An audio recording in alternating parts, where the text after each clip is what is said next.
And right now, white people are really frightened. If you don't understand the destruction of Planned Parenthood offices, and you don't understand the wall that we're going to build on the southern border of the United States, you haven't read the book The Birth Dearth by Ben Wattenberg. Ben Wattenberg was a brilliant Jewish man who was a member of the American Enterprise Institute, and he wrote a book, the first paragraph of which says, "The main problem confronting the United States today is there aren't enough white babies being born in this country." He was an advisor to presidents of the United States. He wrote the book in 1987. He says if we don't change this and change it rapidly, white people will lose their numerical majority in this country, and this will no longer be a white man's land. Now, I'm not misrepresenting this. I'm telling you almost exactly what he says. He says there are three things we can do to solve this. Number one, we could pay women to have babies, as they have been doing in Western European nations for years. Then he says, and these are his words, not mine, unfortunately, we would have to pay women of all colors to have babies, so we don't want to do that. He says the second thing we could do is increase the number of legal immigrants that are allowed into this country every year. Then once again he says, unfortunately, the vast majority of those wanting to come to this country today are people of color, so we don't want to do that. The third thing he says, and women had better pay attention to this, 60% of the fetuses that are aborted every year are white. If we could keep that 60% alive, that would solve our birth dearth. Does that sound like racism to you? Can you talk a little bit about the trauma associated with? The trauma associated with it? Yeah. One of the main traumas is it tells white people that they are superior because of the lack of melanin in their skin. And then they find out suddenly that we've got a black president. That's traumatic. That's where the trauma is. Living a lie, finding out the truth, is traumatic.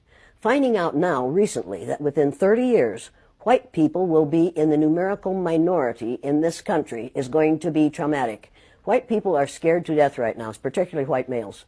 They're scared to death that they are going to lose their power in the future. And they are. But if you want to get ready for the future, if you want to be treated well in the future, treat others well in the... Why are white people so intimidated and threatened by black men, despite their claims that black men are inferior to them and incapable of the most basic tasks? Well, there's an easy answer to that question. They know black men are superior to them. Put us on any playing field, be it physics or football, and we will win. Give us the same opportunities, and we will win.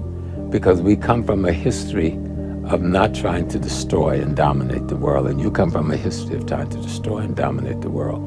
And that has become the culture of the white community, you know? So you go into your medicine, and your first open heart surgery as a black man, your first separating of Siamese twins as a black man, the creator that eventually produces your first artificial heart as a black man. You can just go on and on. A black janitor at Johns Hancock, all right, teaches your best surgeon, the janitor, who never went to med school. Give me a break.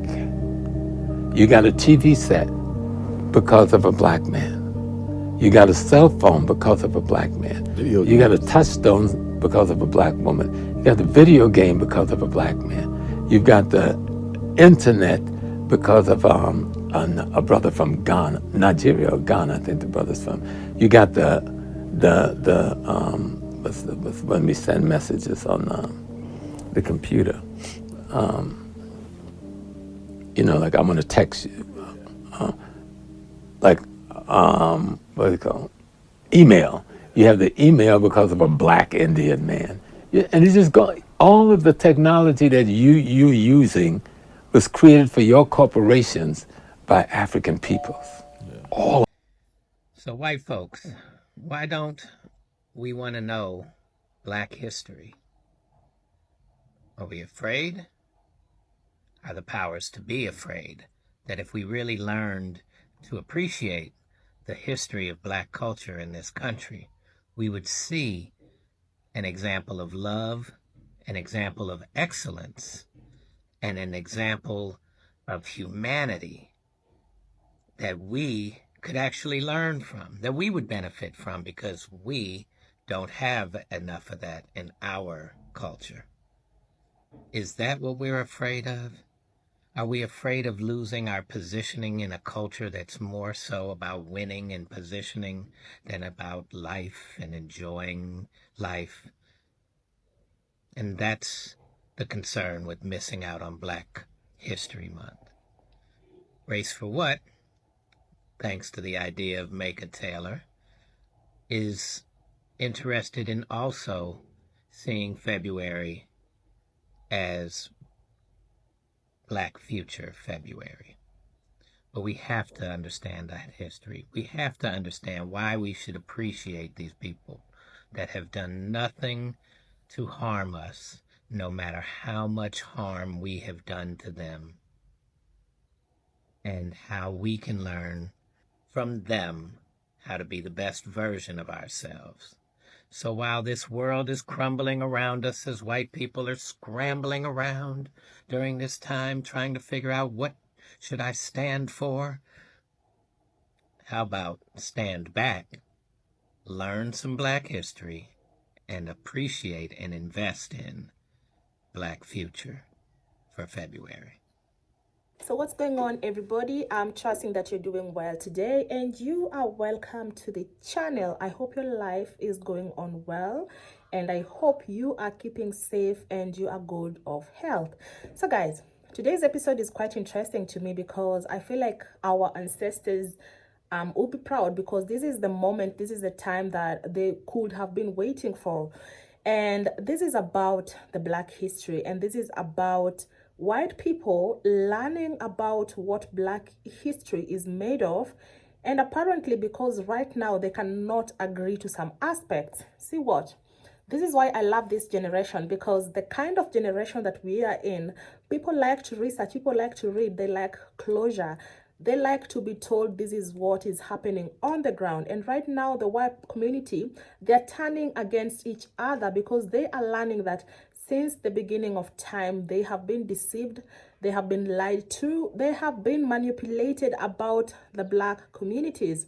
So currently, especially with the Gen Z community, like people have friends. This is a group of people that have friends, diversity of friendship. So it's not going to be like, we don't want to mingle with the Black people, we don't want to talk with the Black people, you don't have to do this with this.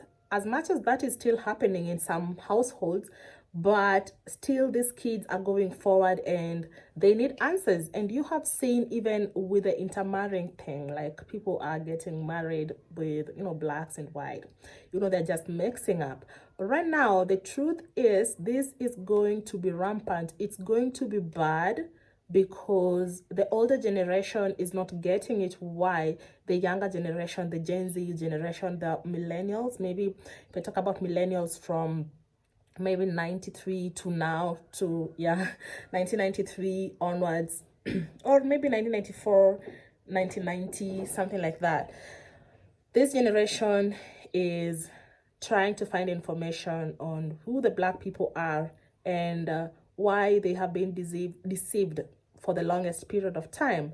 The society is coming to learn that some of the things that people enjoy in the US, Black people contributed much. I'm not talking about the USA alone. I'm talking about Asia.